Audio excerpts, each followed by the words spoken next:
حي على الفلاح. In this regard, first of all, it's a complex issue.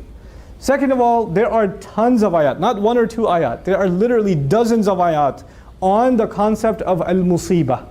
Al-musibah, and I'll describe what that is. I think Urdu speakers here assume they know what it means. Musibah is like a calamity or a terrible thing that happens. وفي العربية المعاصرة أيضا نستعملها في هذه المعاني. We use the word in the similar meaning in Arabic. يعني هذه مصيبة, this is a big disaster. This is a calamity. But in Old Arabic, actually, let's start with the definition of this word. Musibah comes from the Arabic verb asaba. And asaba is to hit a target. When you hit the target perfectly, then that hitting of the target and hitting exactly where it was supposed to hit is called sawab, which is why another word for correct in Arabic is sawab, sahih, right? So hitting the correct target is the act of isabah. Now the word musibah is something that hits you and hit you exactly where it was supposed to hit you. So the first thing we learn from Allah Azza wa Jal using this term to describe what happens to us. It's a karitha, it's a haditha, it is a waqi'ah, it is something bad that happened, something terrible that happened, su happened. Allah doesn't use those terms. Most of the time He uses the term al-musibah. Why? Because Allah is describing that as far as His qadr is concerned, as far as His planning is concerned, this was like an arrow that was shot and it was supposed to hit you exactly when and where and how deep and how badly, it was all decided. It is perfect hit. Perfect hit. Then the ta marbuta also at the end of this word, we don't say musib, we say musibah. By adding a ta marbuta, it adds the concept of al-hadath, meaning every single issue, every single thing. You know how you think, well, first thing that happened was my transmission went bad. Then the next thing that happened as a result was I was late to the meeting. Then the next thing as a result of being late to the meeting, I lost my job. Then as a result, I got divorced. Then as a result, then as a result, then as a result. There was a brother I met not too long ago who had some issue with his passport, and as a result of his issue, he lost his passport. As a result of that, he lost his job. And as a result of that, he got into arguments with his wife, and he blames the passport company, or the people that were applied for his visa. They cost me my marriage, they cost me my job, they cost me everything. So they tie all of these strings together, cause and effect, cause and effect, cause and effect. All of it is because of this one thing. And we do this too. But Allah Azza wa Jalla is calling each and every difficulty individual. They are not a result of each other, they are a result of Allah's allowance. Allah Azza wa Jalla allows every single one of those events to happen. There are people who go through exactly the same situation as you, but the same things don't happen. That chain of events doesn't happen. Allah decrees something else for them. So that's the first thing to note about the word musibah. It is specific, it is targeted to you. The two ayat, of the dozens of ayat, the two ayat that we should never ever forget about the word musibah. Allah Azza wa Jal first of all says, in these ayat that I recited to you in Baqarah, He says, وَبَشِّرِ الصَّابِرِينَ. Congratulate the people who have sabr. What strange language Allah Azza wa Jal uses. When you and I have a difficulty, we're supposed to have sabr. You don't have sabr when you're happy. You're supposed to have sabr when you're upset, when something is wrong, when something goes badly. You were supposed to graduate, it got delayed, you didn't pass a class. You're supposed to have a little bit of sabr. You got sick, you're supposed to have sabr. Some bad thing happened and you're supposed to have sabr. Now you tell me, you and I, when we speak to each other and somebody is in a situation when they're supposed to have sabr, like you're in a situation or I'm in a situation where the advice is I should have sabr. You don't go to that person and say congratulations. You know, it doesn't make any sense. It doesn't make any sense. Akhi, I feel terrible about what happened. I pray Allah gives you sabr. You don't smile at them, you don't congratulate them. Now when do you congratulate someone? You congratulate someone when there's a happy occasion, when things went according to plan. You applied for the job and the job came through and you got the job. You applied for a raise and you got a raise. You were looking to get married and the thing is settled. When things work out, then you congratulate each other. Look at the language of Allah Azza wa Jal. He says, وَبَشِّرِ الصَّابِرِينَ. Congratulate the people who have sabr. Subhanallah. Why? Because of for a believer, the attitude is entirely different. Maybe the whole ordeal, the entire trouble you are going through, the goal of it all was one thing, so you could have sabr. Because if you can have sabr, you are worthy of congratulations.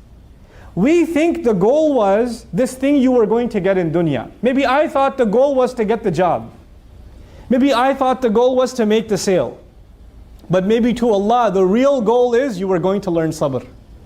That's a bigger goal than anything else. Subhanallah. And if you got that goal, you should be congratulated. So we have goals in our head that we think we want to accomplish. We have things in our heart we want to accomplish. And Allah says there's something much more valuable in your heart. If you accomplish that, you don't even realize what it's worth. And I will tell you what it's worth congratulations. And then, right after this congratulations, Allah Azza wa Jalla says, الَّذِينَ إِذَا أَصَابَتْهُمْ مُصِيبَةٌ قَالُوا إِنَّا لِلَّهِ وَإِنَّا إِلَيْهِ رَاجِعُونَ. Who should you congratulate? These patient people who whenever a specific target calamity, difficulty hits them, the first thing that comes out of their mouth, قَالُوا. Not even فَقَالُوا, not even ثُمَّ قَالُوا. No. Not then they say. If this happens, or when this happens, then they say. There's a when and there's a then. There's not even time for a then in the ayah. There's not even a فَقَالُوا. It's not there. Why not? Because it's supposed to be an immediate response. You know how you have in physics, or even in medicine, in biology, you're supposed to have action and reaction? Right? And for a doctor that checks your physical reactions, they'll tap your knee and the leg kicks up a little bit. Right? They check for these reflexes. This ayah is teaching us that when difficulty comes to you, and when difficulty comes to me, there's supposed to be a reflex. And in a reflex, you don't delay, it just happens. It just comes out. And what comes out? Inna lillahi wa inna ilayhi raji'un. No doubt about it, we belong to Allah. No doubt about it, we belong to Allah. Wa inna ilayhi raji'un. And no doubt about it, we are only going to be returned to Him. Meaning we are going to be returned to our owner. Why is this statement important when something difficult happens? We have to think about the hikmah of when the difficult thing comes, why do we say inna lillahi wa inna ilayhi raji'un?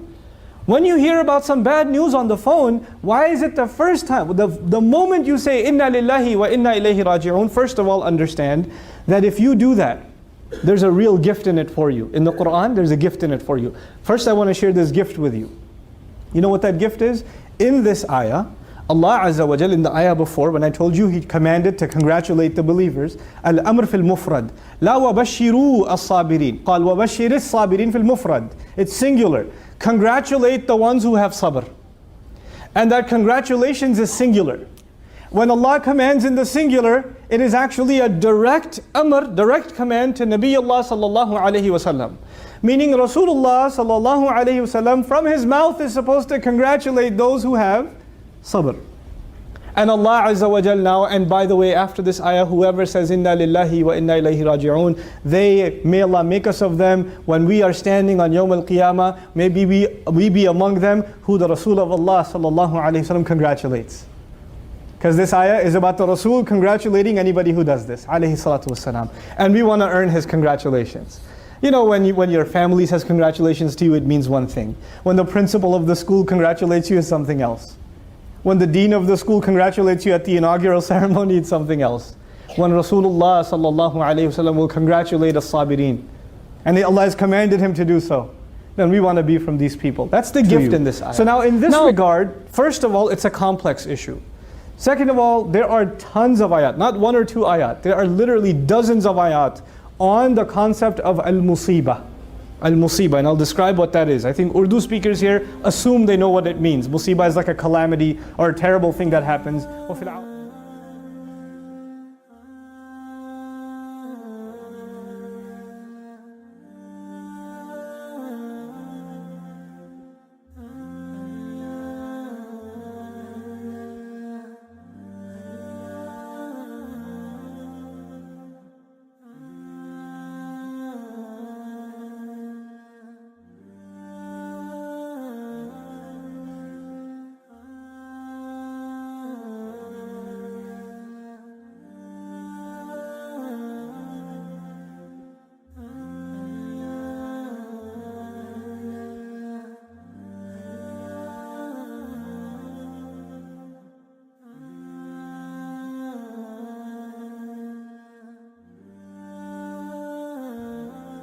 Assalamu alaikum wa rahmatullah. If you enjoyed this video, please do share it with friends and family. If you want to see more videos from this series, click on the box at the top. If you want to see other videos, click on the box at the bottom. And don't forget to hit the subscribe button. Thanks.